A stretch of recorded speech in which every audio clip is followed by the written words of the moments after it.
Well, hello and welcome or welcome back to Read Becca. We are here for another to be read list. It's halfway through the year and I'm kind of needing a catch up month. I think just a lot has been going on and I've had other responsibilities that I feel like backed up some of the reading I was wanting to do and reshuffled my reading priorities a bit. So I have things I want to get read that are backlogged a bit that I paused. I have some general reading ideas, very little as far as readathons that I want to participate in. So I guess let's start with the kind of overarching feelings I'm having about this coming month. I know I have seen actually a couple people post variations of a mood reading in June. So something like June reading joy, I think. I have seen a couple people leaning into that, and I feel that's where I'm going for a big chunk of my reading. I know I kind of want to get to some of the cozy and light fluffy reading that I've been letting slide and pushing back because of all the heavy stuff and things for obligations that I've had. So I do want to have that joyful reading, light fluffy reading. So that's going to be a priority, but I don't have specific books picked out. I do know I kind of want to read some mysteries. Well, I guess I do have one of those picked out. We'll get to that. I want to read some romances, stuff like that. As far as general ideas of like how I'm feeling, this interesting thing has happened as a result of my Read What You Own challenge. In fact, I had gotten out a huge amount of books for People April last month specifically. A few other things, but I got a lot of books for People April. And I've enjoyed most of them. But the issue with that is now I've been looking and kind of going, well, but I want to get back to my own books, which is not a feeling that I've had a lot. Normally I am constantly going after the shiny library stuff. So I'm a bit going both directions right now in that I'm excited about library books as well, and I have several out still, but I am paring those down, I think, and I'm going to lean back into reading my own books, and I'm feeling a lot of excitement about that. So that's really good. It feels like that was the right outcome of my Read What You Own challenge, that it has very much excited me for the books on my shelves.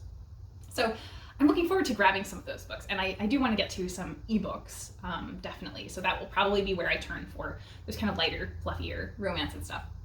So I guess let's get into the specific books that I have picked out. There are just a couple.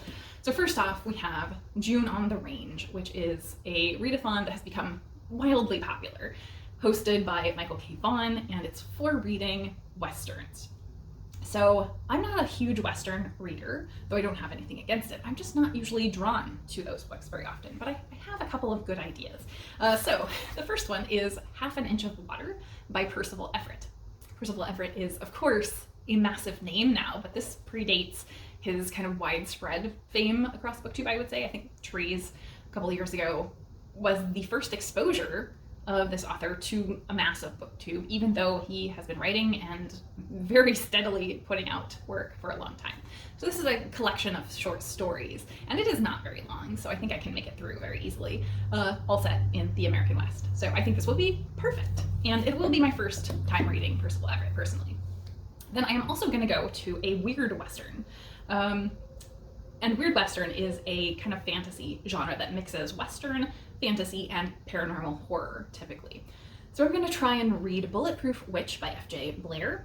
I don't really know anything about what it's about, other than that it is a weird Western. I've had it on my Kindle for a couple of years, and I just really need to get to it because it looks like a lot of fun. As you can see on the cover, somewhere over here, this witch is shooting a gun with a flaming bird head coming out. So it looks like it's going to be a good time, definitely, and very, very different. So I do really enjoy the weird Western genre, and I'm probably more well-read there than I am in standard Westerns. So then I'm going to go to Big Book Summer. Big Book Summer is, I don't know if it's run by or if it's just championed by Sue Jackson, but definitely she is the avatar of Big Book Summer on BookTube. And it's all about focusing on reading books over, I think, 400 pages over the summer. You can start those or finish those or try and get in as many as you can or just do one, whatever. I am going to try and read several. I don't have a specific number or order or anything, but I know what I want to start with. And that is Wicked by Gregory McGuire. And this has been on my TBR for way too long. And I keep pushing it off because I love the musical. And I'm so anxious about the book not living up to the musical because I know they are very different things. So I really want to get to this. And I have a bunch of the sequels as well. So I need to get it because the series is taking up a huge amount of shelf space for me. So if I don't like it, then I can just unhaul and regain basically an entire shelf. But I think I will probably like it.